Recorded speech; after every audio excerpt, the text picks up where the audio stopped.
నమస్తే ఫ్రెండ్స్, నేను మీ లక్ష్మిని. Welcome to Lakshmi kitchen. మనకు దసరా నవరాత్రులు మొదలైనాయి కదండి. ఈ రోజుకు 7వ రోజు అండి. అమ్మవారికి ఎంతో ఇష్టమైన ప్రసాదం నేను పరమాన్నం చేస్తున్నానండి. నేను చేసిన పరమాన్నం గుడిలో అమ్మవారికి ఇచ్చినానండి. ఇదే ప్రసాదం బయట ఎవరన్నా ఉన్నా కూడా ఎవరికైనా పెట్టనీకి కూడా ఈ పరమాన్నం చాలా బాగుంటుందండి. నేను చేసిన ప్రసాదం మనం తిన్నామా లేదా అనేటట్టుగా నోట్లోనే కరిగిపోతాదండి.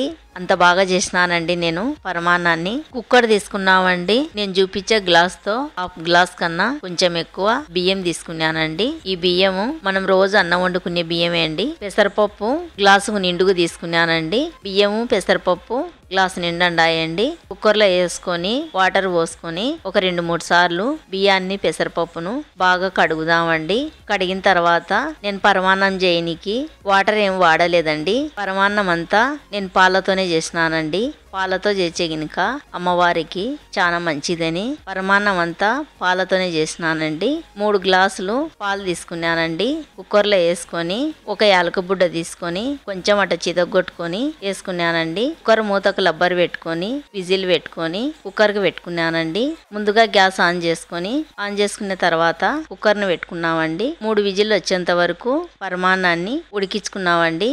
3 విజిల్ల తర్వాత కుక్కర్ మూత తీసి పరమాన్నాన్ని చూపిస్తానండి. చూడండి, అన్నం బాగా ఉడికింది. ఈ అన్నాన్ని అంతా ఒక గిన్నెలోకి మార్చుకున్నామండి. గిన్నెను స్టవ్ మీద పెట్టుకున్నామండి. పెట్టుకున్న తర్వాత మనం 2 గ్లాసులు పాలు అన్నంలోకి వేసుకున్నామండి. వేసుకొని పాలు కలిసేటట్టుగా అన్నంలో ఉండలు లేకుండా నిదానంగా బాగా కలుపుదామండి.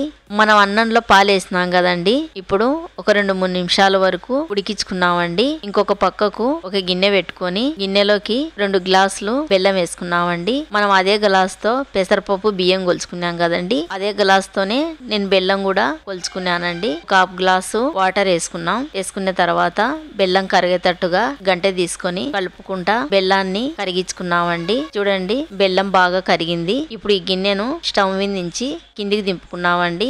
ఇంకో స్టవ్ మీద పరమాన్నాన్ని పెట్టుకున్నాం కదండి. అడుగంటుకోకుండా కలుపుకుంటా ఉడికించుకోవాలండి. మనం ఉడుకుతందిలేని అట్లనే వదిలేసినాం అనుకో పరమాన్నం మొత్తం అడగంటుకుపోతాదండి. మనం బెల్లాన్ని కరిగించుకొని వాటర్ ను పక్కన పెట్టుకున్నాం కదండి. ఆ వాటర్ తీసుకొని ఫిల్టర్ చేసుకున్నామండి. ఎందుకంటే ఏమైనా పీచులు అలాంటివి ఉంటాయి కదా, అందుకే ఫిల్టర్ చేసుకున్నానండి. బెల్లం వాటర్ వేసిన తర్వాత మనం పరమాన్నంలో కలిసేటట్టుగా నిదానంగా అడుగు నుంచి కలపాలండి. కలుపుకుంటేనే 3-4 నిమిషాల వరకు ఉడికించుకోవాలండి. మనం ఎందుకు లేని వదిలేసినాం అనుకో అడుగున మాడిపోతాదండి.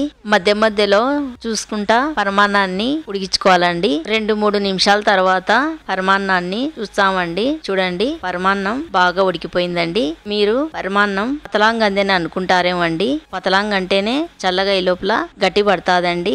మీరు పతలాంగ అయిందని పాలు తక్కువ పోసుకుంటే మీరు తినే టయానికి పరమాన్నం మరి గట్టిగా అయిపోతాదండి. నేను చేసినదే కరెక్ట్ గా ఉంటుందండి. అలాగనే మీరు కూడా పరమాన్నం చేసుకోండి. గ్యాస్ ఆఫ్ చేసుకొని పరమాన్నం గిన్నెను కిందికి దింపుకున్నామండి. ఇప్పుడు మళ్ళీ ఒక చిన్న బాండిల్ పెట్టుకున్నాం. పెట్టుకున్న తర్వాత ఒక 4 స్పూన్లు నెయ్యి వేసుకున్నామండి. సన్నగా కట్ చేసిన కొబ్బరి ముక్కలు వేసుకున్నామండి. మీకు నచ్చితే గినక కొబ్బరి ముక్కలు వేసుకోవచ్చు, లేకుంటే లేదండి. కొబ్బరి ముక్కలు వేసుకుంటే అక్కడక్కడ తినేటప్పుడు పంటి కింద పడితే చాలా బాగుంటాయండి. అందుకే నేను వేసినాను. అది మీ ఇష్టం అండి. వేసుకుంటే వేసుకోవచ్చు, లేకుంటే లేదు. కొన్ని జీడిపప్పులు కొన్ని కిస్మిస్లు వేసుకున్నాను. వేసుకున్న తర్వాత నిదానంగా బంగారు కలర్ వచ్చేంత వరకు బాగా ఫ్రై చేసుకున్నామండి. ఫ్రై అయినాయండి. స్టవ్ ఆఫ్ చేసుకుని ఈ బాండిల్ను కింది దింపుకున్నామండి.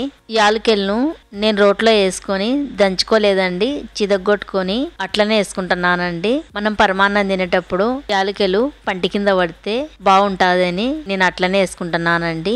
ఇప్పుడు మనం ఫ్రై చేసిన జీడిపప్పులు కిస్మిస్లు కొబ్బరి ముక్కలు ఉన్నాయి కదండి, వేసుకున్నాం. వేసుకున్న తర్వాత పరమాన్నంలో కలిసేటట్టుగా అంతా నిదానంగా బాగా కలుపుదామండి. చూడండి, పరమాన్నం చూస్తుంటేనే తెలిసిపోతుంది కదండి. మనం అనుకున్నట్టుగానే పరమాన్నం చాలా బాగా కుదిరిందండి. మన దేవి అమ్మవారికి ఇష్టమైన ప్రసాదం పరమాన్నం రెడీ అయిందండి. నా వీడియో నచ్చితే నాకు లైక్ చేసి సపోర్ట్ చేయండి. ఇంకో కొత్త రెసిపీతో మళ్ళీ కలుద్దామండి.